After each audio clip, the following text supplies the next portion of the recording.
Hello students, welcome back to my channel secret toppers. तो अगर आप भी इस बार क्लास 12th में हो और आपको 2026 में क्लास 12 हिंदी का पेपर देना है ना, तो आज के इस वीडियो को शुरू से लेकर लास्ट तक देख लेना, क्योंकि आज मैं आपका क्लास 12 हिंदी में पूरे के पूरे 6 नंबर कंप्लीट करवाने वाला हूं। सही सुना आपने। आज के इस वीडियो में हम क्लास 12 हिंदी के एक ऐसे टॉपिक को पढ़ेंगे ना, जो आपके बोर्ड एग्जाम में 100% फिक्स होता है। कोई भी टीचर बता सकता है कि भैया यही आएगा तो यही आएगा। ठीक है, आज हम पढ़ेंगे रस, छंद, अलंकार, तीनों को एक ही वीडियो में। सही सुना आपने। और ये जो टॉपिक है ना, ये 100% फिक्स है भैया। जो मैं इस वीडियो में बताने वाला हूं ना, वही इस बार आपके बोर्ड एग्जाम में आने वाला है। तो वीडियो आज का जो ये क्लास है बहुत ही ज्यादा इंपॉर्टेंट है, तो वीडियो को आपको शुरू से लेकर लास्ट तक देखना है। वीडियो को लाइक कर देना है, चैनल पर नए चैनल को सब्सक्राइब कर लेना।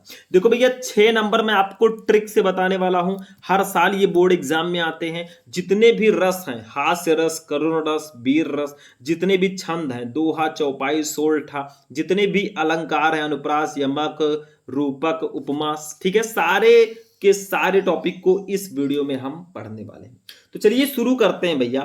सबसे पहले हम लोग पढ़ेंगे रस को। ठीक है, रस का मतलब ये खाने वाला रस नहीं है। सबसे पहले हम रस को पढ़ेंगे। रस में हम 3 रस पढ़ेंगे, हास्य रस, करुण रस और वीर रस। अगर आप इन्हीं 3 रस को पढ़ के जाएंगे ना, आपका 2 नंबर कोई काट ही नहीं सकता। ये जो 2 नंबर है ना, ये आपके हाथ में है। अब रस का डेफिनेशन कैसे याद करें, इसका एक मैं ट्रिक बताने वाला हूं, और सारे के सारे रस में ये ट्रिक आपका अप्लाई हो जाएगा। देखो ट्रिक क्या है। ट्रिक आपका होता है अस्थाई भाव। जैसे जो रस होते हैं ना, उनका अस्थाई भाव होता है। जैसे देखो, हास्य रस का अस्थाई भाव हास होता है, करुण रस का अस्थाई भाव शोक होता है, और जो वीर रस होता है ना, उसका अस्थाई भाव उत्साह होता है।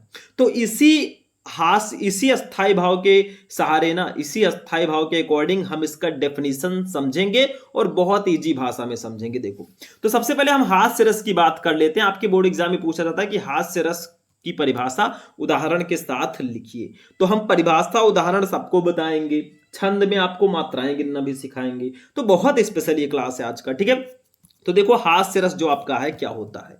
तो देखो सबसे पहले आपको वही लिख देना है कि हास्य रस का स्थायी भाव हास है। पहली लाइन आपका वही होगा जो मैंने बताया था, ट्रिक, अस्थाई भाव। ठीक है, तो हास्य रस का स्थायी भाव हास है। अब आपको लिखना है, जब हास नामक अस्थाई भाव विभाव, अनुभाव और संचारी भाव से संयोग करता है तो हास्य रस कहलाता है। मतलब जब ये हास नामक अस्थाई भाव ना विभाव, अनुभाव और संचारी भाव से संयोग करता है तो ये हास्य रस कहलाता है। अब आप कहेंगे सर जी करुण रस का डेफिनेशन कैसे होगा ट्रिक से। तो देखो, आप लोग लिख देना करुण रस का स्थायी भाव शोक है। ठीक है, क्योंकि करुण रस का स्थायी भाव शोक होता है। जब शोक नामक स्थायी भाव लिख देना, यहां पे हास की जगह पर शोक कर देना। जब शोक नामक स्थायी भाव विभाव, अनुभाव और संचारी भाव से संयोग करता है तो करुण रस कहलाता है। ऐसे वीर रस का भी लिख देना। वीर रस का स्थायी भाव उत्साह है। जब उत्साह नामक स्थायी भाव विभाव, अनुभव और संचारी भाव से संयोग करता है तो वीर रस कहलाता है। मतलब ये ट्रिक है। ठीक है, अब कुछ बच्चे कहेंगे सर जी मैंने बुक में देखा था, वहां पे डेफिनेशन अलग है। देखो जैसे आप बुक बदलते जाएंगे ना, अलग अलग बुक लेंगे ना, तो डेफिनेशन कुछ अलग अलग हो जाएगा। तो आप किसी एक बुक को फॉलो कीजिए, किसी एक बुक का डेफिनेशन याद कर लीजिए, वही बहुत है। या जो मैं बता रहा हूं इसको याद कर लीजिए, यही लिख दीजिए, आपको 2 नंबर पूरे मिल जाएंगे। अब उदाहरण देखो भैया, उदाहरण भी बहुत टाइप के होते हैं। जैसे किसी बुक में दूसरा एग्जाम्पल है, क्योंकि हास रस के बहुत सारे उदाहरण है। ठीक है, आपको कोई 1-2 याद कर लेना है ताकि आपको याद रहे। जैसे मैंने यहां पे लिख दिया, नाना वाहन नाना वेशा, बिहसे शिव समाज निज देखा, को मुखहीन विपुल मुख काहू, बिन पद कर को बहुपद बाहू। मतलब यहाँ पे जब श्री कृष्ण यहाँ पे जब शंकर भगवान यानी कि हमारे महादेव जी की शादी हो रही है ना, तो जो लड़की वाले हैं, पार्वती जी के जो घर वाले हैं, वो सोचते हैं कैसा दूल्हा है, इसका वेशभूषा कैसा है। ठीक है, लोग उनको देखकर हंस रहे हैं, लेकिन उनको क्या पता हमारे महादेव की शक्ति का क्या अंदाजा उनको। ठीक है, तो ये आप लिख सकते हैं उदाहरण के रूप में, नाना वाहन नाना वेशा, बिहसे शिव समाज ने देखा, को मुखहीन विपुल मुख काहू, बिन पद कर को बहुपद बाहू। ये आपका हो गया भैया हास्य रस। आप लोग इसका स्क्रीनशॉट ले लीजिए, डेफिनेशन का ले लीजिए और उदाहरण का भी स्क्रीनशॉट ले लीजिए, लिख लीजिएगा। दूसरा रस अगर हमारा देखें तो करुण रस है। अब डेफिनेशन परिभाषा आपको उसी की तरह लिखना है जैसा मैंने बताया था। देखो कैसे लिखेंगे, करुण रस का स्थायी भाव शोक है, ठीक है, ऐसे लिख देंगे। जब शोक नामक स्थायी भाव विभाव, अनुभव और संचारी भाव से संयोग करता है तब करुण रस की उत्पत्ति होती है। वही वाली लाइनें जो अभी मैंने आपको बताई थी, कुछ एक्स्ट्रा आपको नहीं करना है, ठीक है। उदाहरण देख लो भैया, उदाहरण वही रहेगा।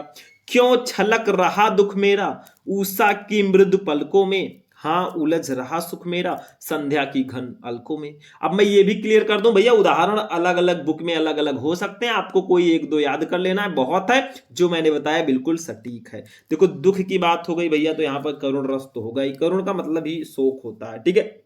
तो ये डेफिनेशन आप लोग देख लो और ये आप लोग उदाहरण देख लो। देखो मैंने जो आपको ट्रिक बताया ना, उसमें आप लोग सिर्फ अस्थाई भाव का पता लगा लीजिए, अस्थाई भाव को याद रखिए, बाकी डेफिनेशन आपको पता चल जाएगा, लिख देंगे बना के।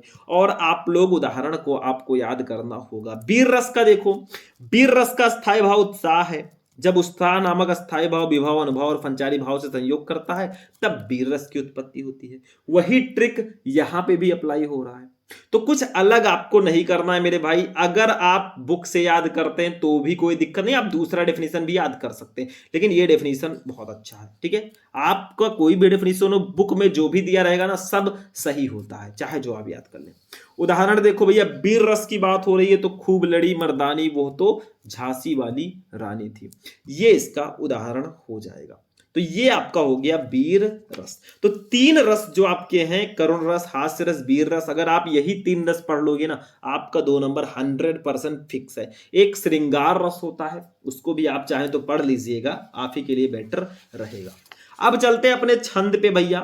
छंद जो होता है ना, ये भी 2 नंबर का आता है। छंद में जैसे आपका दोहा, चौपाई, सोलठा, यही सब होता है। तो पहले हम चौपाई को पढ़ेंगे। अब नाम से स्पष्ट है, चौपाई मतलब जिसमें 4 पद हो, ठीक है, 4 चरण हो, चौपाई, ठीक है। तो क्या करेंगे, चौपाई सममात्रिक छंद है, इसमें 4 चरण होते हैं और प्रत्येक चरण में 16 मात्राएं होती हैं। मतलब चौपाई सममात्रिक छंद है। सममात्रिक का मतलब इसमें जितने भी चरण होंगे सब में मात्राएं समान होंगी। तो चौपाई सममात्रिक छंद है, इसमें 4 चरण होते हैं और प्रत्येक चरण में 16 मात्राएं होती हैं। और देखो 2 मात्रा होगी तो इसको ऐसे लिखेंगे, 1 मात्रा होगी तो इसको ऐसे लिखेंगे, सिंगल, ठीक है। इसको गिनना भी आपसे पूछा जाता है कि भैया मात्राओं को मात्रा के साथ लिखिए, ठीक है। तो कैसे लिखेंगे, देखो यहाँ पे, बंदव गुरु पद पदुम परागा सुरुच सुवास सरस अनुरागा अमीय मूरी में चूरन चारू समन सकल भौरुज परिवारू। ये आपका हो गया एग्जाम्पल, ठीक है। अब इसमें मात्राएं मैंने ऑलरेडी लिख रखी हैं। देखो मात्राएं अगर आप किसी और बुक से पढ़ोगे तो हो सकता है एग्जाम्पल दूसरा हो, बस आपको मात्रा गिनना आना चाहिए, कहीं से भी आप पढ़ लें। देखो बंदो, बा के ऊपर बिंदी है, यहाँ पे 2 मात्रा होगी। दा अकेला है, 1 होगा, ये बड़ाऊ 1 होगा। गा पर छोटाऊ का मात्रा 1 1 1 1 1 1 1 1, ये बड़ा आ का मात्रा है 2 2। तो गिनिए 2 1 3 1 4 1 5 1 6 1 7 1 8 1 9 1 10 1 11 12 2 14 2 16 हो गया। इसमें देखो 1 1 2 1 3 1 4 2 6 1 7 1 8 1 9 1 10 1 11 1 12 2 14 2 16 हो गया। इसमें भी 2 1 3 2 5 1 6 1 7 1 8 2 10 2 12 2 14 2 16 इसमें भी हो गया, ठीक है। और इसमें भी 1 1 2 1 3 4 5 6 7 8 9 10 11 12 2 14 2 16 हो गया, ठीक है। तो ये आपका हो जाएगा मेरे भाई चौपाई। अगर आप लोग देखोगे ना तो इसके लास्ट वाले जो है, जैसे एक एक चरण का जो लास्ट वाला है, इसमें देखो 2 2 मात्राएं सब में है, लास्ट में देखो 2 2 हैं, ठीक है। तो ये आप लोग याद रखिएगा। चलो चौपाई हो गया, आप लोग स्क्रीनशॉट ले लो इसका फटाक से, ये डेफिनेशन का स्क्रीनशॉट ले लो और ये उदाहरण का ले लो, ठीक है। चलो आगे बढ़ते हैं। दोहा की बात कर लें। दोहे तो आप लोग बहुत पढ़ते आए हाई स्कूल से, लेकिन आज दोहा को थोड़ा डीपली हम लोग जानेंगे। देखो दोहा क्या होता है, सिंपल है। दोहा अर्धसम मात्रिक छंद है। अब यहाँ पे अर्धसम क्यों हो गया, क्योंकि 4 चरण इसमें भी होंगे, लेकिन 2 चरणों में समान मात्रा होगी, 2 चरणों में अलग मात्रा होगी, ठीक है। तो इस तरह से ये अर्धसमात्रिक छंद है। तो दोहा अर्धसमात्रिक छंद है, इसमें 4 चरण होता है। इसके पहले और तीसरे चरण में 13-13 मात्राएं और दूसरे तथा चौथे चरण में 11-11 मात्राएं होती हैं। मतलब देखो यहाँ पे उदाहरण देखो, इसका पहला चरण और तीसरा चरण, इसमें 13-13 मात्रा होगी और दूसरे और चौथे चरण में 11-11 मात्राएं होंगी। उदाहरण देख लो, बहुत इंपॉर्टेंट है ये उदाहरण, आपने हाई स्कूल में पढ़ा होगा। देखो, मेरी भव बाधा हरो राधा नागर सोई, जातन की झाई परे श्याम हरिदूत हुई। ठीक है, ये इसका उदाहरण है। अब देखो इसके पहले और तीसरे चरण में 13 13 मात्रा होंगी। देखो माँ पर एक ही बिंदी है तो दो मात्राएं, माँ पर एक का मात्रा, दो मात्रा, 2 4 1 5 1 6 2 8 2 10 11 2 13 हो गया। इसमें भी 13 होना चाहिए, पहले और तीसरे में 13 13, तो 2 1 3 1 4 2 6 2 8 2 10 11 2 13, तो पहले और तीसरे में 13 13 होगी, दूसरे और चौथे में 11 11 होना चाहिए। देखो 2 2 4 2 6 1 7 1 8 2 10 11, 2 1 3 1 4 1 5 6 7 8 2 10 11, तो पहले और तीसरे में 13 13, दूसरे और चौथे में 11 11। भैया यही है दोहा। ठीक है, समझ में आ गया तो स्क्रीनशॉट लो फटाक से। मैं मौका देता हूं स्क्रीनशॉट लेने का ताकि आपको बाद में प्रॉब्लम ना रहे। सोल्ठा की बात कर ले भैया तो ये जो है दोहा का उल्टा होता है। देखो सोल्ठा भी अर्ध समात्रिक छंद है, इसमें भी 4 चरण होते हैं, लेकिन इसके पहले और तीसरे चरण में 11 11 तथा दूसरे और चौथे चरण में 13 13 मात्राएं होती है, मतलब उल्टा दोहा का। दोहा में क्या था, पहले और तीसरे में 13 13 था, दूसरे और चौथे में 11 11 था। यहाँ पे पहले एवं तीसरे में 11 11, दूसरे और चौथे में 13 13 मात्राएं होंगी। उदाहरण देख लो भैया, ये वाला उदाहरण मैंने लिखा, राम स्वरूप तुम्हार बयन अगोचर बुद्धि पर, अविगत अकथ अपार, नेत नेत नित निगम कहे। ठीक है, ये इसका उदाहरण हो जाएगा। मात्राएं गिनेंगे तो 2 1 3 1 4 2 6 1 7 1 8 1 2 10 1 11 हो गया। इसमें भी 11 होना चाहिए, 1 1 2 1 3 1 4 1 5 6 7 8 2 10 1 11। ठीक है, इसमें देखिए 1 1 2 1 3 1 4 2 6 1 7 1 8 1 9 1 2 11 1 12 1 13 हो गया। इसमें भी 2 1 3 2 5 1 6 1 7 1 8 9 10 11 12 13 मात्राएं होंगी। तो पहले एवं तीसरे में 11 11, दूसरे एवं चौथे में 13 13 मात्राएं होती हैं, तो ये हो जाएगा सोल्ठा। चलो इसको भी नोट करो फटाफट। रस और छंद हमारा हो गया भैया, इतना पढ़ लोगे छंद में तो 2 नंबर आपका ये भी कंप्लीट हो जाएगा। अब हम लोग चलते हैं अपने अलंकार पे। रस छंद तो हो गया, और अलंकार तो हम हाई स्कूल से पहले से ही पढ़ते आ रहे हैं। देखो अलंकार 2 नंबर का आता है, हमने पहले लिया है अनुप्रास अलंकार को। बहुत सिंपल है, बहुत इजी है। देखो वो अलंकार जिसमें समान वर्णों की बार बार आवृत्ति हो, अनुप्रास अलंकार कहलाता है। मतलब ऐसा अलंकार जिसमें समान वर्ण की बार बार आवृत्ति हो, बार बार आए, वो अनुप्रास अलंकार होता है। जैसे उदाहरण देख लो, चारु चंद्र की चंचल किरणें खेल रही थी जल थल में, ये हो जाएगा उदाहरण इसका। ठीक है, इसमें देखो चा वर्ण कई बार आया, चारु चंद्र की चंचल, देखो चा वर्ण कई बार आया है, तो यहां पे अनुप्रास अलंकार होगा। एक स्पष्टीकरण लिख दो, ऐसे स्पष्ट हो जाए कि आखिर यहां पे अनुप्रास अलंकार क्यों है। देखो इन पंक्तियों में चा वर्ण की बार बार आवृत्ति हुई है, अतः यहां अनुप्रास अलंकार है। बस ये स्पष्टीकरण आपका हो चुका है। चलो दूसरा वाला अलंकार देखते हैं। चलो इसका भी स्क्रीनशॉट लेने का मैं मौका देता हूं। देखो इसका डेफिनेशन का स्क्रीनशॉट ले लो और उदाहरण का भी स्क्रीनशॉट ऐसे ले लो। चलो अब हम आ जाते हैं अपने नेक्स्ट वाले अलंकार पे। अलंकार का नाम है यमक अलंकार। अब यमक अलंकार क्या है, देखो यमक का अर्थ है युग्म अर्थात जोड़ा, युग्म या जोड़ा, जिसको पेयर बोलते हैं, दो एक साथ। ठीक है, देखो वो अलंकार जिसमें कोई शब्द एक से अधिक बार आए परंतु उसके अर्थ भी भिन्न भिन्न हो, वहां पे यमक अलंकार होता है। मतलब वो अलंकार जिसमें कोई शब्द एक से ज्यादा बार आए और उसके अर्थ भी अलग अलग हो, वहां पे यमक अलंकार होगा। उदाहरण देख लो, काली घटा का घमंड घटा, नभ मंडल तारक वृंद खिले। यहां पे देखो घटा शब्द 2 बार आया है। काली घटा इसका मतलब है बादल, का घमंड घटा इसका मतलब है कम हो गया। तो देखो एक ही शब्द 2 बार आया लेकिन उसके अर्थ अलग अलग हैं, तो यहां पे होगा यमक अलंकार। स्पष्टीकरण देख लो, इस उदाहरण में घटा शब्द 2 बार आया है और दोनों स्थानों पर इसका अर्थ भिन्न भिन्न है। देखो पहले वाले घटा का मतलब है बादल, दूसरे वाले घटा का मतलब है घट गया या कम हो गया, तो भैया यही हो जाएगा आपका यमक अलंकार। ठीक है, चलो ये भी हो गया। अगला वाला देखते हैं, इसको भी स्क्रीनशॉट लो फटाक से। ये हो गया आपका आपकी परिभाषा और ये हो गया आपका उदाहरण। ठीक है, सबका ले लो। चलो अब रूपक अलंकार पे हम लोग आ चुके हैं भैया। अलंकार में 4-5 अलंकार आपको पढ़ने होते हैं।